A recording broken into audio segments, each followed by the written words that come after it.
vie d'une nation n'est pas qu'une simple succession de jours et de nuits. La vie d'une nation n'est pas un enchevêtrement de périodes. La vie d'une nation, comme celle d'un homme dans la société, est marquée par des faits. Une sorte de cicatrice ou de jouissance à la fois immatérielle et physique qui s'attache à l'espace-temps et qui permet à la société de fixer son souvenir, de viser ses repères.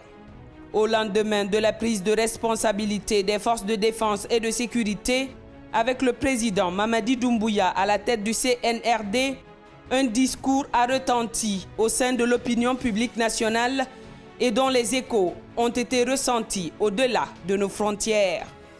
Nous voulons rassurer tout le monde, ici présent, qu'il n'y aura aucun esprit de haine ni de vengeance. Mais la justice sera la boussole qui orientera chaque citoyen guinéen. Le président Mamadi Doumbouya a martelé que la boussole de cette transition sera la justice. Les actes que l'homme du 5 septembre 2021 posera au lendemain des concertations au Palais du Peuple cadrent avec ce discours. La mise en place d'une cour de répression des infractions économiques et financières, CRIEF, l'achèvement du bâtiment devant abriter le procès historique des massacres commis au stade du 28 septembre, dont le démarrage a été plusieurs fois relégué au calendrier grec, suivi de la formation et de l'équipement des magistrats, et enfin le début tant attendu de ce procès qui est en cours présentement. L'amélioration des conditions de vie et de travail des magistrats, le recrutement et la mise en service de nouveaux travailleurs dans l'appareil judiciaire, conformément au texte de loi, pour ne citer que ces points.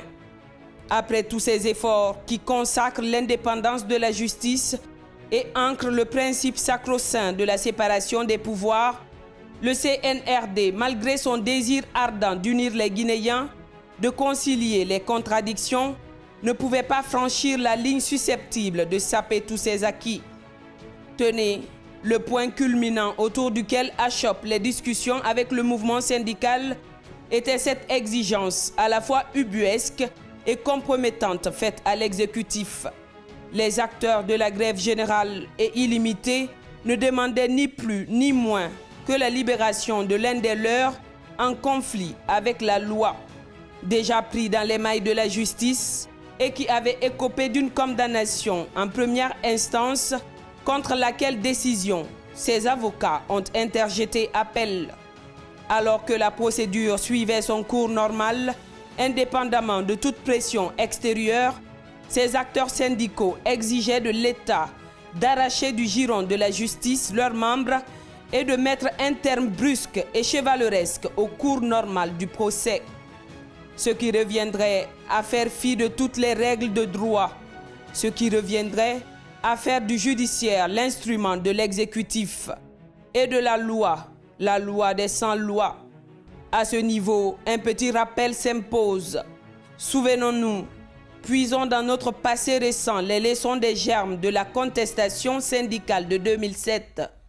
À l'époque, feu le général Lansana Conté, alors président de la République, sous le poids de l'âge et entraîné par la pression des laudateurs autour de lui, se rendra personnellement à la maison d'arrêt centrale de Corentin pour y extraire de prison 2 personnages publics de ses amis qui étaient pourtant entre les mains de la justice, dans une procédure régulière ouverte contre eux. Ça sera le début d'une longue crise enclenchée par le mouvement syndical pour rappeler au président de la République d'alors que la loi, ce n'était pas lui.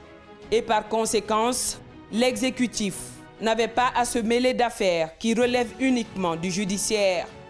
La crise qui a découlé de cet acte a plongé le pays dans un chaos indescriptible, avec son cortège de violence, de destruction d'édifices publics et privés, de morts d'hommes de triste mémoire, suite à la grève générale illimitée lancée par le mouvement syndical d'alors, avec à sa tête les centrales syndicales. Aussi, plus de 15 ans après, cette leçon semblait avoir été mal apprise, sinon pas du tout retenue. En effet, Hier, l'on contestait et battait le macadam dans une grève générale illimitée avec pour motif premier que l'exécutif s'est immiscé dans les affaires judiciaires. Aujourd'hui, l'on voudrait protester dans une grève générale illimitée avec pour motif premier que l'exécutif refuserait de s'immiscer dans les affaires judiciaires, qu'elle n'accepterait pas la chosification et la soumission de la justice à ses ordres en laissant un condamné écoper sa peine. Quel paradoxe, quelle palinodie! Face à cette exigence pour le moins incongrue, le pouvoir exécutif a voulu que raison sache être gardée et sauvegardée contre les querelles des hommes, les valeurs sur lesquelles repose notre société et sur les fondements desquels la Guinée de demain se construira. Des compromis certes, mais des compromissions qui compromettent le devenir de la nation, non. C'est une question d'engagement pris et surtout de l'égalité. Partant de ces principes, l'exécutif s'est gardé de toute interférence dans ce dossier qui était en cours, encore moins dans d'autres dossiers judiciaires. L'exécutif, s'en tenant à la boussole qui est la justice, a laissé celle-ci en toute indépendance trancher sur le sort de l'accusé qui répondait en appel devant la Cour ce mercredi 28 février 2024. À l'issue du procès, le tribunal d'appel a condamné l'accusé au temps déjà passé assorti de sursis, ce qui lui a permis d'être libre et rentrer tranquillement chez lui ce jour même. L'exécutif a suivi la boussole qui a donné la direction, orienté le mouvement syndical sur les effets de droit qui ont abouti à la satisfaction de leurs exigences qui constituent en même temps leur première revendication. L'exécutif acquiesce, se plie, car force reste à la loi. Le cheminement qui était incompréhensible pour certains afin d'aboutir à cette solution est pourtant celui toujours réclamé dans ce pays. En premier lieu, les forces syndicales, lors de tout leur mouvement du général Lansana Conté à nos jours, laissaient la justice faire les choses. Le pouvoir exécutif, lui, ne pouvait lâcher du lest que ce qui relève de ses prérogatives et attributions régaliennes régies par la charte de la transition. À cette lumière, nous devons également convenir que le débat public, loin d'être agonistique, doit toujours être constructif. Il y a des acquis, nous n'avons qu'un seul pays et il est en construction. Veillons aux actes que nous posons aujourd'hui, car ils détermineront notre futur. Gardons-nous des bouts de feu, des businessmen de la crise.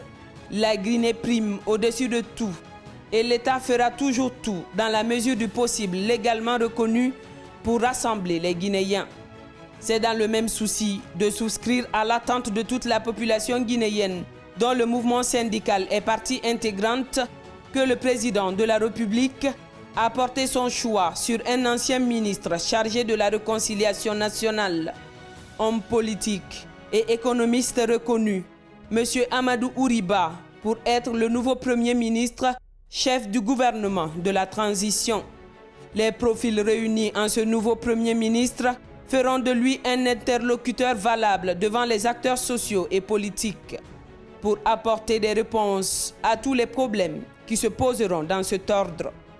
Le général Mamadi Doumbouya, président de la République et de la transition, prouve ainsi qu'il est à l'écoute du peuple, que rien ne lui est difficile, même si souvent les étapes pour aboutir au consensus diffèrent.